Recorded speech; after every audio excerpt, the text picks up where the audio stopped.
Surrounded by the great Sonoran Desert, a pod of common dolphins is going fishing.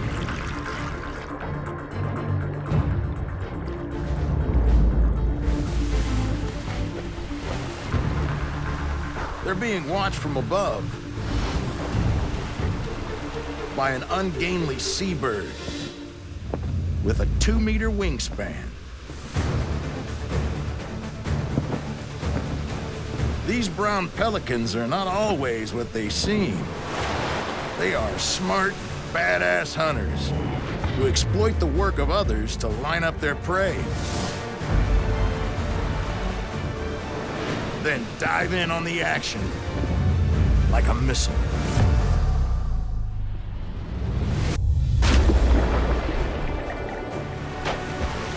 The plunge is tough for such a large bird. Luckily, air-filled sacs in their breasts cushion the blow.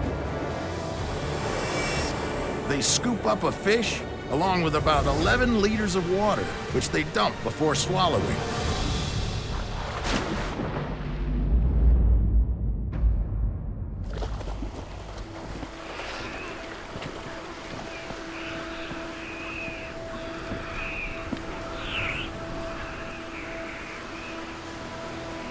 This high-impact feeding technique means pelicans spend a lot of time preening, which helps keep their feathers waterproof. They have an oil gland located on the base of their tail. The pelican rubs this oil all over its feathers.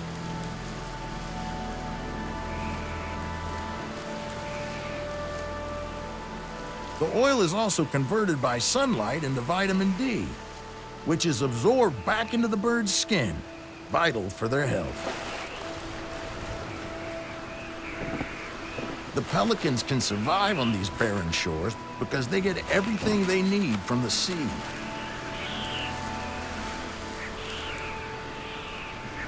But this bird's watery paradise wasn't always here.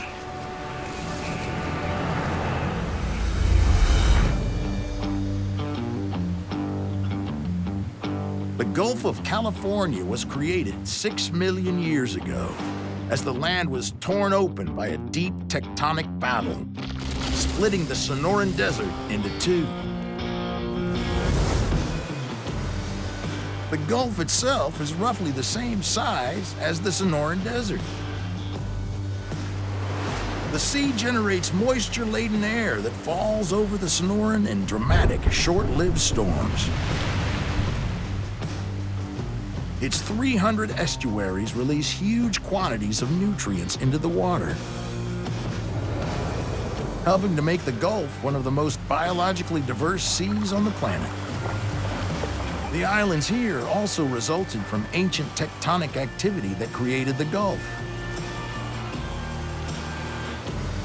Despite their bleakness, these islands are rich with a surprising variety of animals and plants.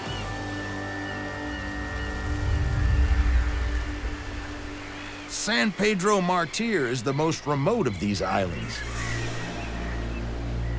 This cactus-covered rock has a thriving social scene of blue-footed boobies.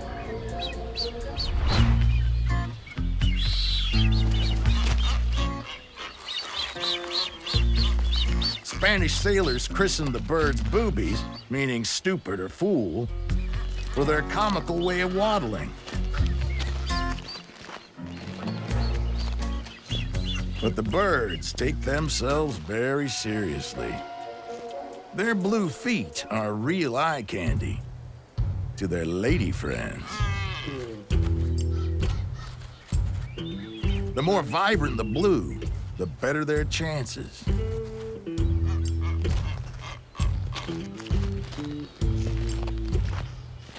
She's not impressed, so he kicks it up a notch.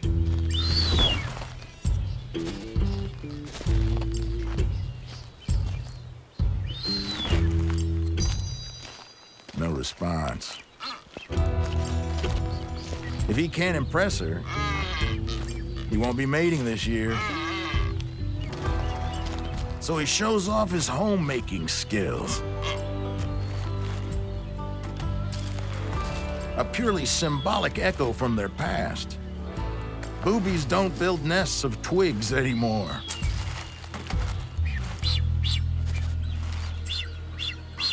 Just as he's getting somewhere, another male muscles in. Now it's a showdown.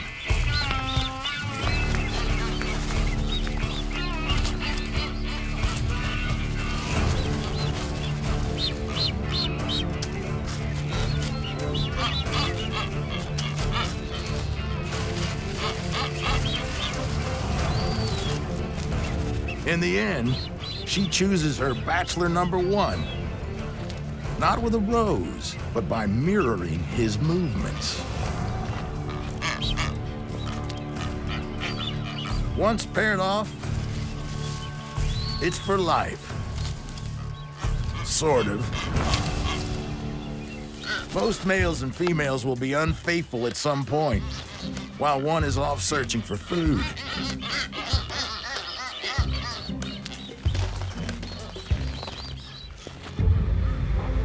Boobies might be awkward on land, but they are exceptional aviators and hunters.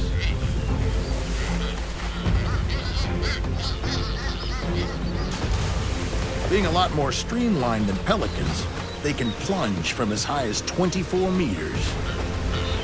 It's their skulls that have the air sacs to protect them from the impact. They will hunt in groups with a lead bird diving first to be followed by the others.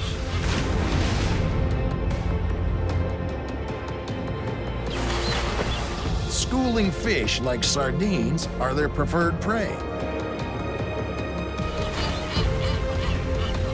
But squid is also on the menu.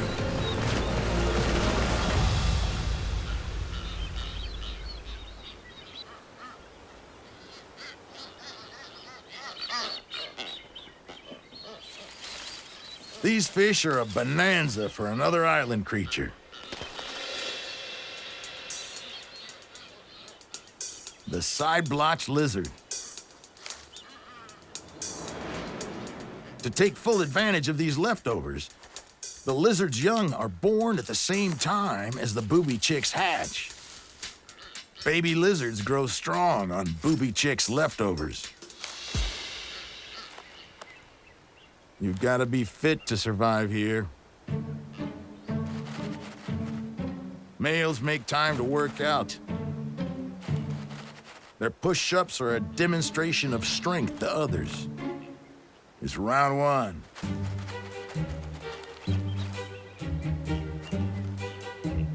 A bob-off between two males.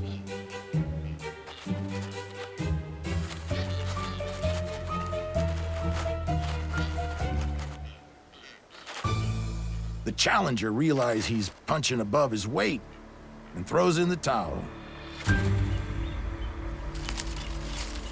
But winning this is no guarantee of survival. The lizards go vegetarian when booby fish scraps and insects are scarce. On these barren desert islands, you have to grab what you can when the grabbing's good. But the waters that surround them are teeming with food. Explorers called the Gulf of California the world's aquarium. 900 different kinds of fish, and the biggest creature to have ever lived on Earth, the blue whale, dwarfing even the dinosaurs.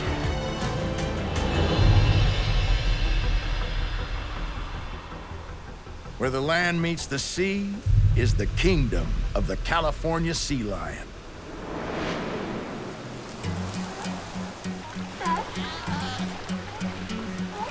On land, they're in the slow lane. But in the water,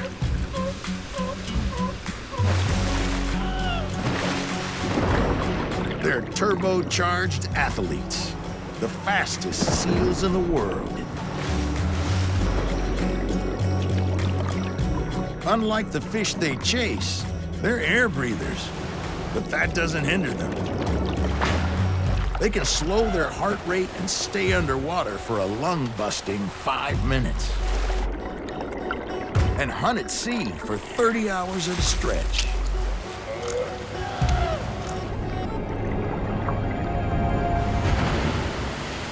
More than anything, it's the chilly water that drives them back to shore. They lack the heavy coats that their cousins, the fur seals, have. When in the water, they lose heat about 27 times faster than they do on land.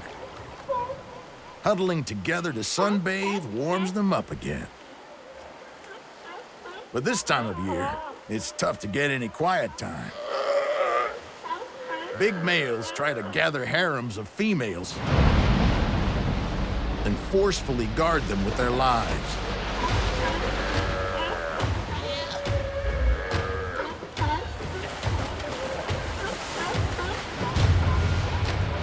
On land, sea lions can charge by rotating their hind flippers forward and bounding along the rocks.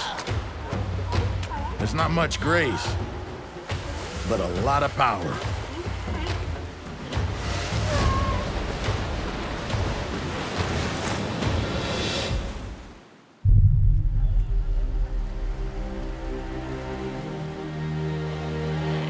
When tempers calm, it's time for a bit of shut-eye. Sea lions have a funny way of sleeping, pointing their noses straight up in the air with their eyes closed.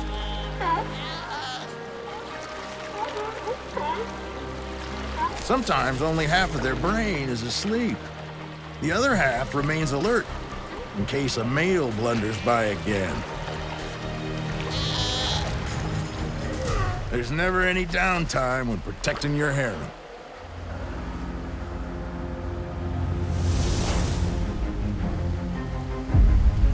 Cut adrift on these remote islands, life can take some strange turns. On one island, a tiny Sonoran lizard has turned isolation to its advantage, turning itself into a giant.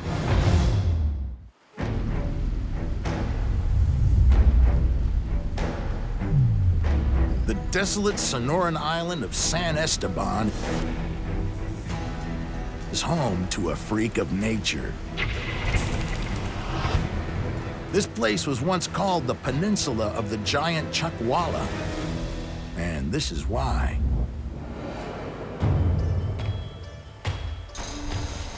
Eons ago, mainland Chuckwallas may have been blown over to the island on nature's own rafts of vegetation.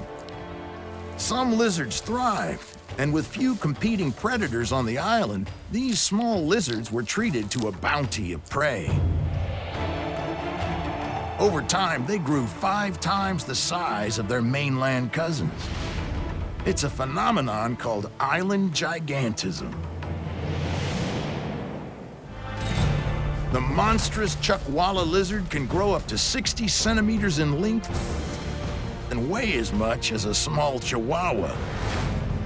But even that's not enough. They have a trick to look even bigger. Those large folds of skin on their sides are a sort of a lizard fat suit.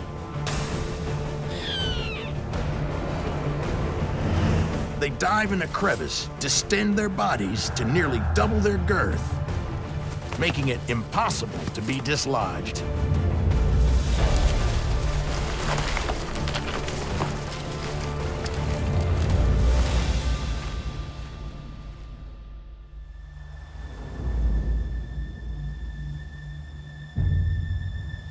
Among the ancient lava flows, a group of small mainland chuckwallas use this surface to keep warm during the cold months.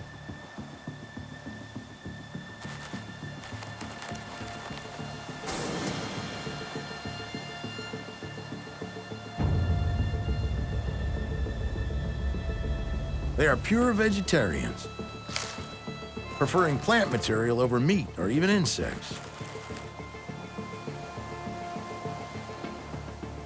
Advantageously, they get most of the water they need from eating fauna.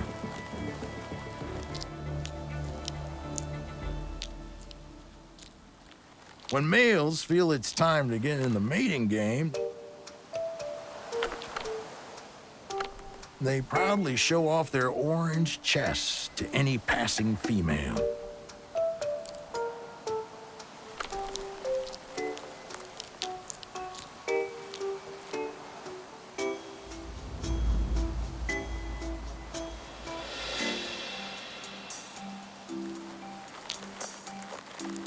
If she rebuffs him, he shouldn't take it personally. It probably means there's not enough food to help bring up her brood at the moment. He'll have to bide his time.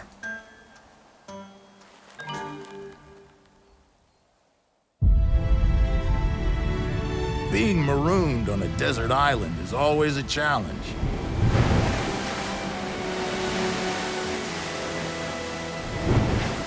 And only a few are tough enough to handle it. Tiburon is the largest island in the Gulf. Big enough to support a population of desert bighorn sheep. Dry, rocky cliffs are no problem. Bighorns are the ATVs of the Sonoran Desert. With powerful legs and specialized spongy hooves, the animals almost defy gravity. Rams can scamper up cliffs, even when carrying an extra 13 kilograms of horn on their heads.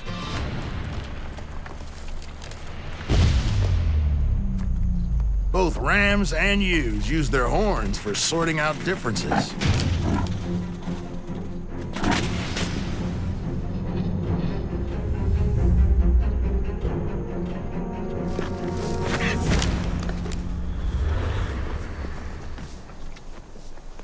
Rugged terrain is not their biggest challenge out here. It's what's surrounding them on all sides. Seawater.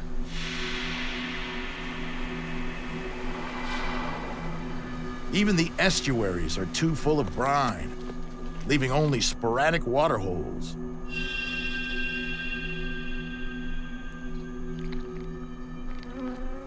If anything is built to deal with these conditions, it's a desert bighorn. They can go weeks without drinking and lose up to 30% of their body weight in the process. It's an ordeal that no human could survive. They know where to find the shaded water holes that preserve the last drops of rain.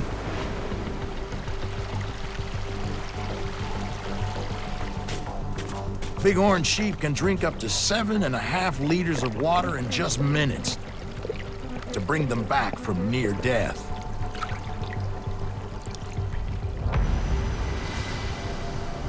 As demanding as life on Tiburon Island can be, these sheep have got one advantage over their mainland relatives. They don't have to deal with the Sonoran's apex predator. On the mainland, the mountain lions live amongst the rocky outcrops favored by bighorn.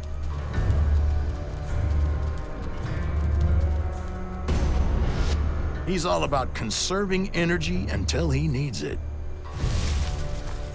Ambushing large animals.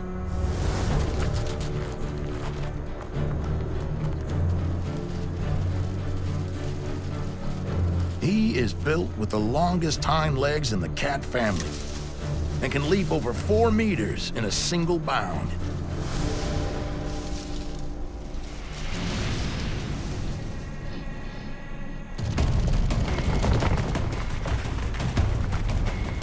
The game of survival among the Sonoran cliffs is never ending for the sheep.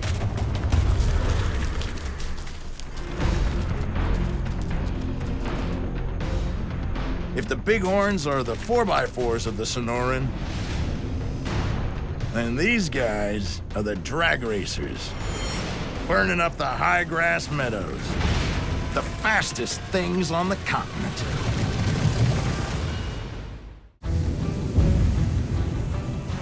North America's hoofed mammals are prey to every large carnivore. For many, survival is about speed. The pronghorn is the desert's own Usain Bolt. They are the fastest runners on this continent, clocking up speed of up to 96 kilometers. Second only to Africa's cheetah. For fuel injection, they run with their mouths open to get extra oxygen to their large hearts.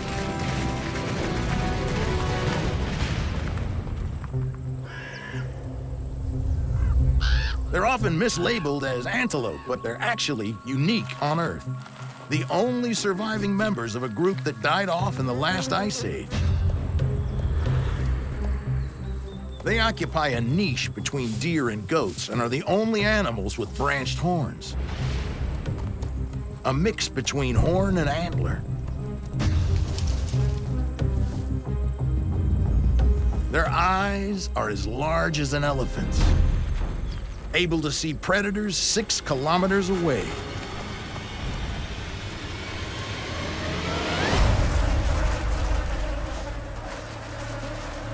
Even in death, pronghorns are an important part of the food chain. First, the garbage collectors turn up. Then, an assortment of thieves and varmints come in for rich pickings.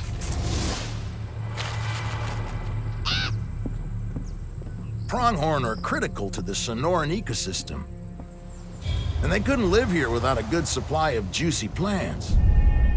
Not common in a desert.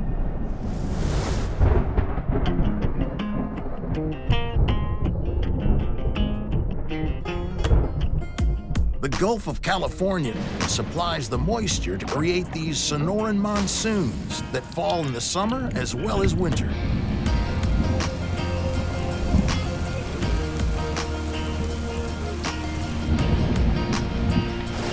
It's part of a phenomenon called the North American monsoon.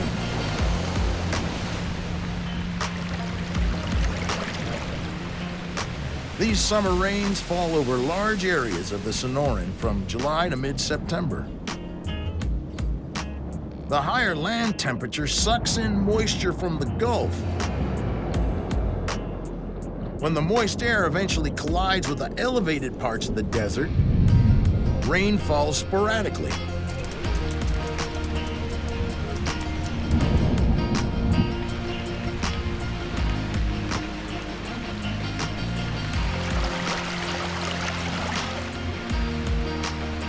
Often rain comes on fast and ends even faster.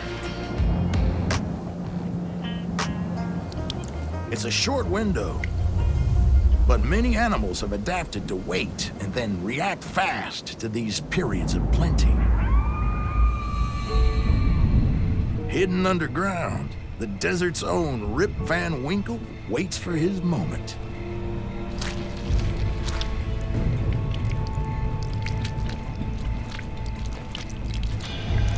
The spade-foot toad lies in suspended animation under the soil until it hears the welcome drumbeat of the raindrops on the desert floor. This is his cue.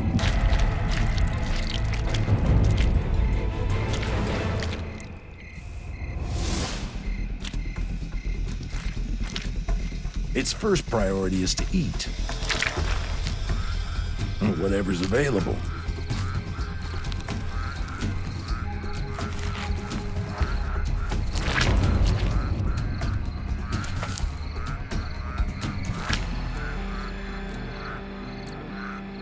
The toad expels musky secretions to ward off predators, though to us it smells a lot like peanut butter. Now fed, His next priority is to find a mate. In the nearby puddles, males gather trying to attract females with bleating calls.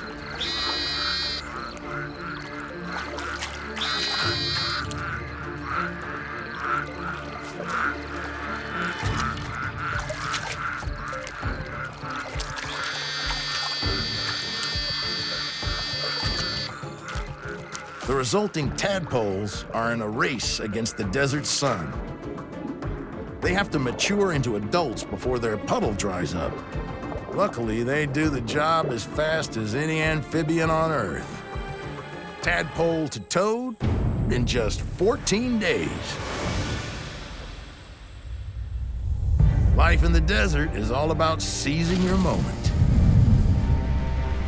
The summer thunderstorm has reanimated a different sort of beast.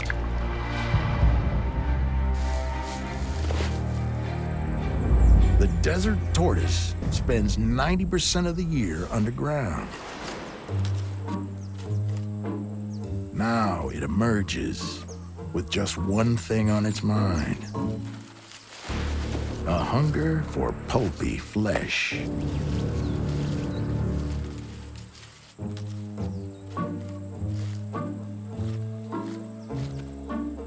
His quarry is unable to escape because it's a prickly pear cactus. The crimson fruit is a tortoise's favorite summer meal. When you move this slowly, even fruit can be slightly evasive.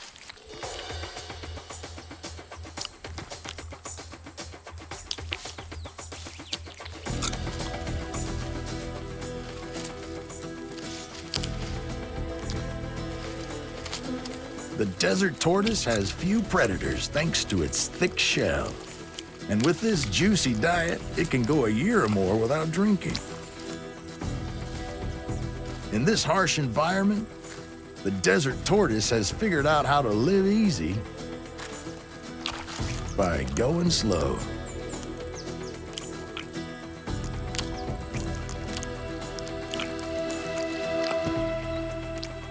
A desert tortoise may live to be 80. It can afford to wait for the desert to provide.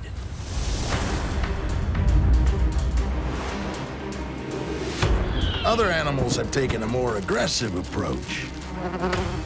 For them, the extreme demands of desert life have spawned some of the weirdest survival tricks anywhere on Earth.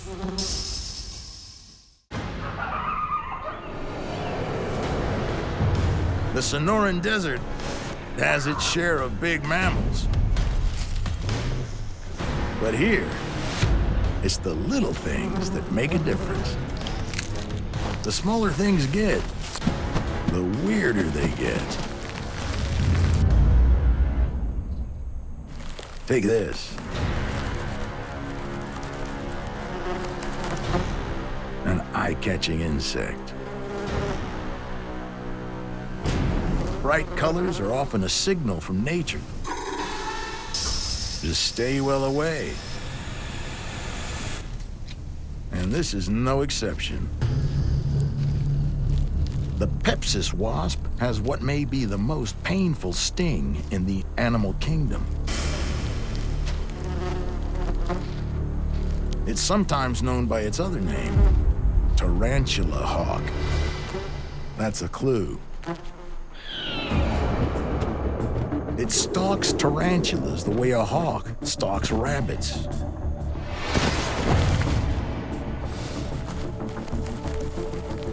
But the wasp isn't looking to feed herself.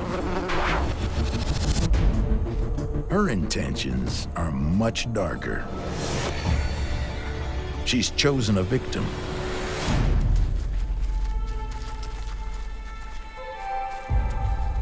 One bigger than she is, and venomous in its own right.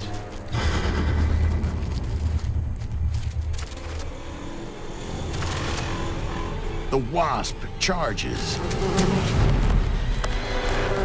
injecting her own paralyzing venom before the tarantula can retaliate.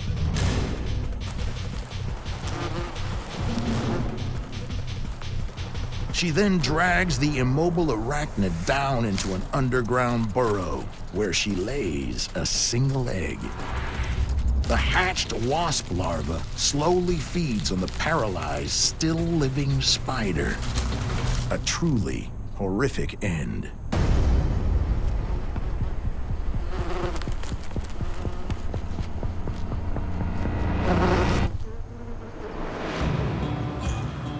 Mercifully, some Sonoran insects are strict vegetarians.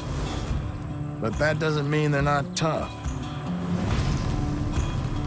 A single leafcutter ant can carry a piece of desert debris up to 20 times its own body weight.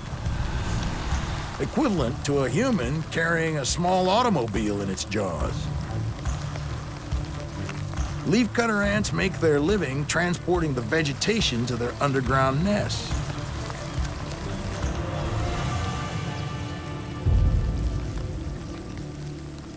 They grow into an underground mushroom farm.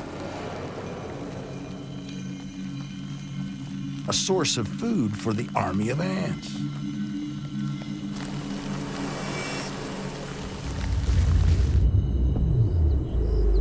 Ingenious survival tricks come in all forms. There's not a lot of cover in the desert, but the regal horned lizard has learned to make the most of it. Up close, it looks like a relic from the age of dinosaurs. From afar, a rock. A deception the lizard completes by keeping totally still.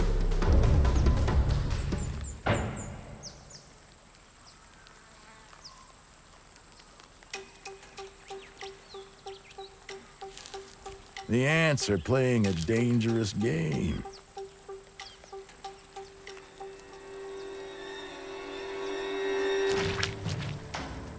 The lizard is just biding his time.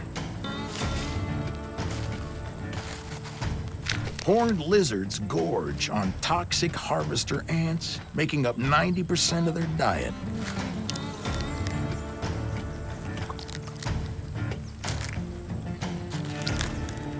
Luckily, a special coating of mucus protects the lizard's stomach.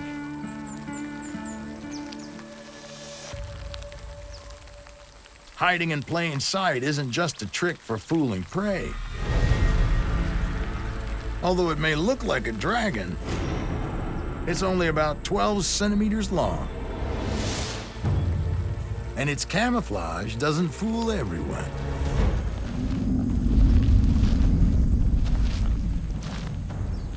He has one final superpower.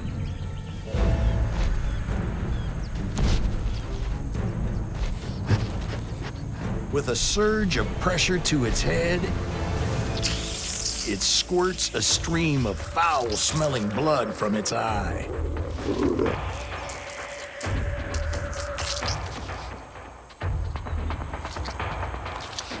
Escaping predators is all in a day's work.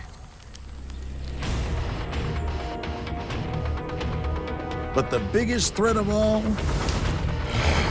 may be the unrelenting desert itself.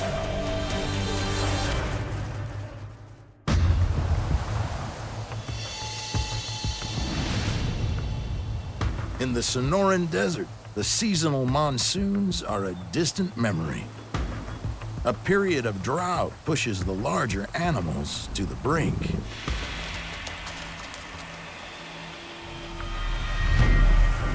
A bobcat carcass won't go unnoticed for long. These are desperate times.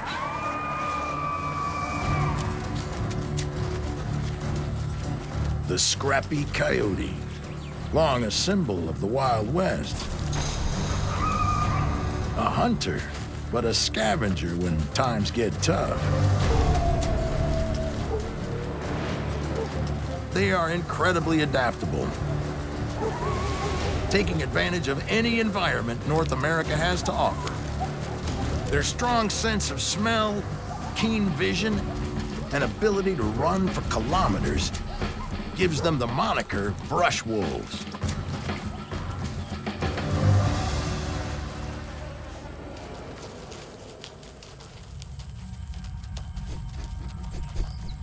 But the desert is tough on even these hardy animals.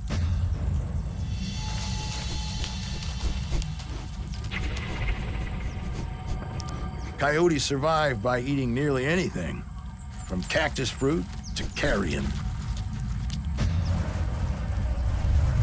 A bobcat appears to have escaped his attacker, but in the end, not dead.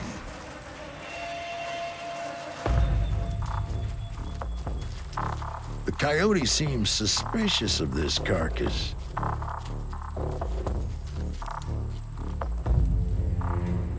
He marks it. Maybe to return to later, or he's rejecting it altogether.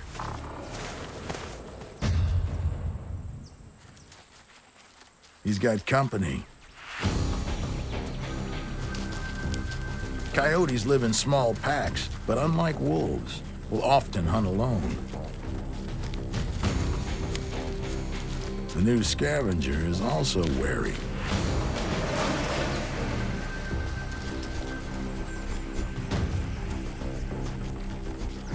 The bobcat may have escaped a snare, and the carcass may smell of humans.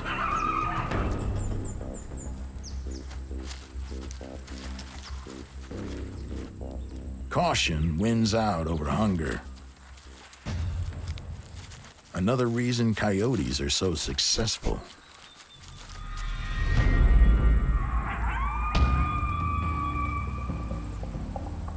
Finding food is just one battle.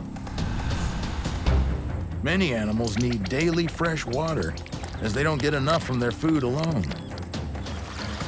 In a few places, natural springs create a reliable, year-round oasis. A water hole is a dangerous magnet.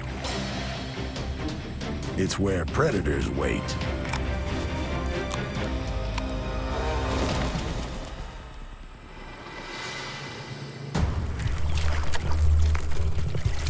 The javelina is a type of desert hog with sharp tusks.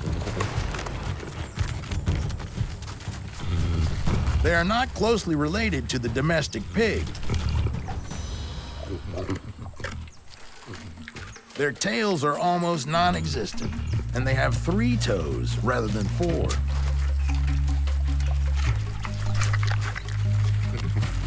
They're also relative newcomers to North America, with no fossil records of them. Its other common American name, musk hog, results from its very strong scent, almost as strong as a skunk. The secretions enable the young to identify its mother.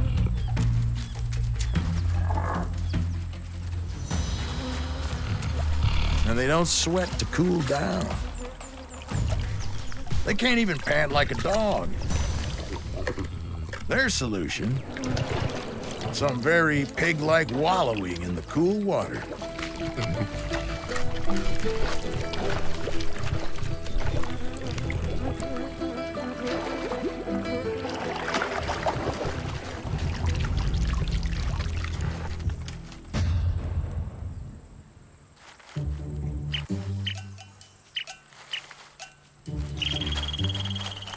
A desert squirrel has its own unique method for keeping chilled.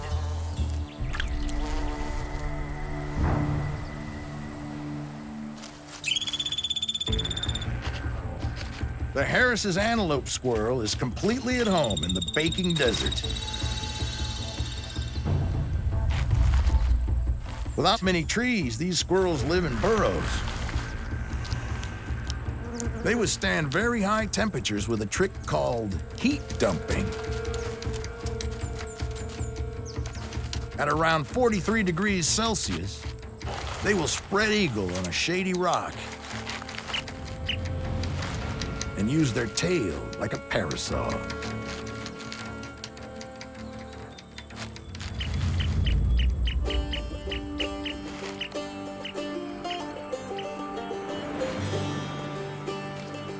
The squirrels will feast on any tiny morsel the desert has to offer. Rodents and bugs will do. But they also have a sweet tooth for blossoms. And even cactus spines are no deterrent.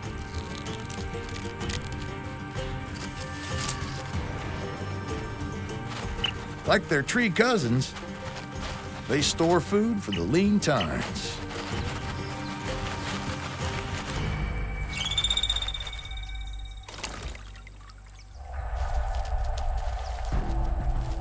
Cottontail rabbits are next at the waterhole.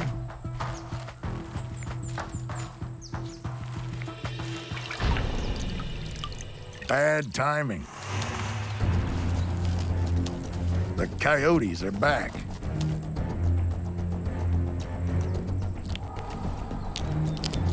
Rabbits are fast food, and not in a good way.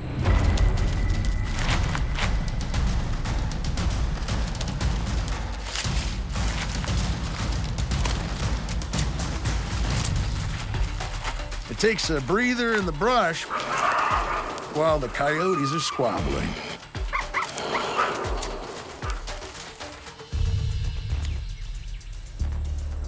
He makes a break for it.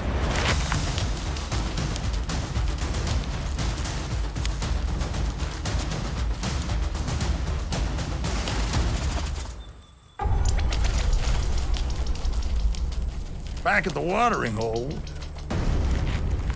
another rabbit isn't so lucky.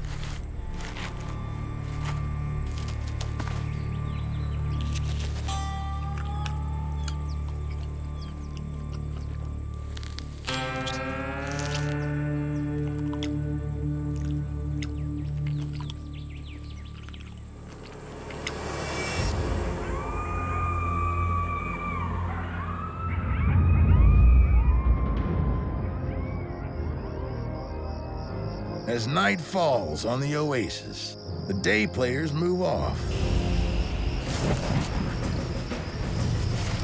And a brand new cast takes over the night shift.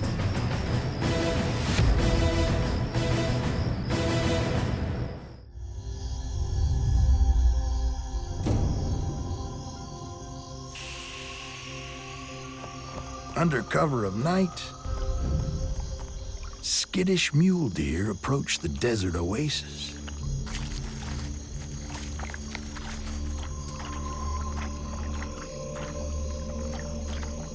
These deer aren't true nocturnal animals, but great hearing helps.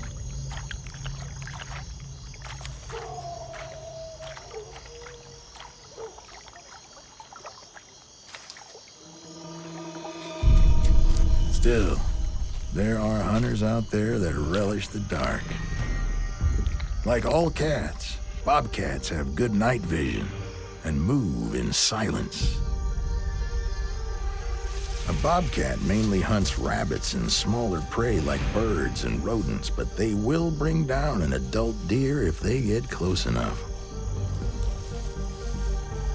They stalk prey with great stealth, establishing numerous dens in their territory as hiding places to launch an attack. It's their almost silent tread that can give them the upper hand.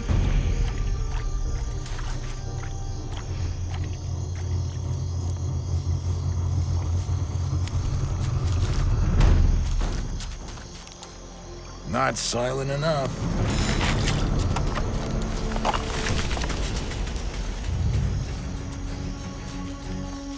It's hearing over sight this time.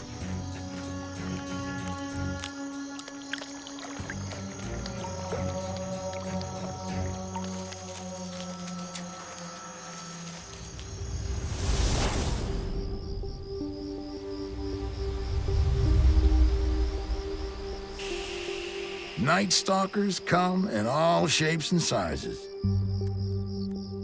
From the undergrowth emerges a mini monster. The giant hairy scorpion. Not that hairy, but as they go, the biggest in North America. scorpions wait for tiny tremors to alert them to prey.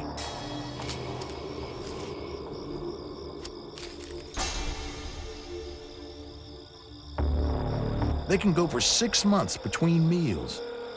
But when it's time, it's time. Tonight's course, crickets.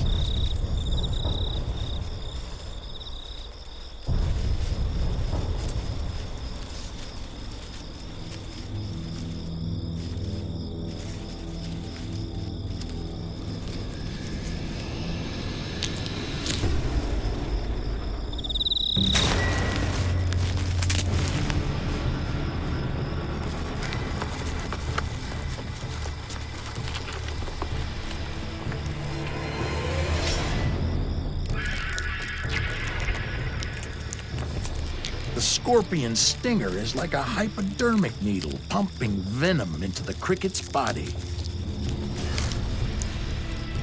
It can take another 2 weeks to make more of this venom, so he can't afford to miss.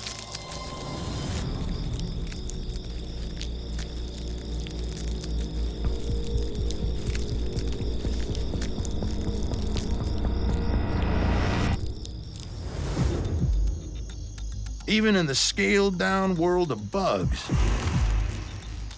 size can be an advantage.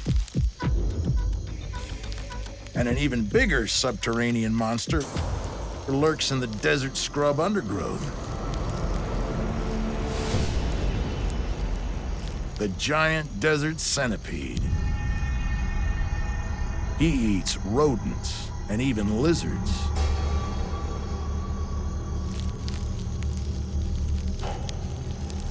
Their simple eyes can only detect changes in light, so they use sensitive antennae to detect moving prey.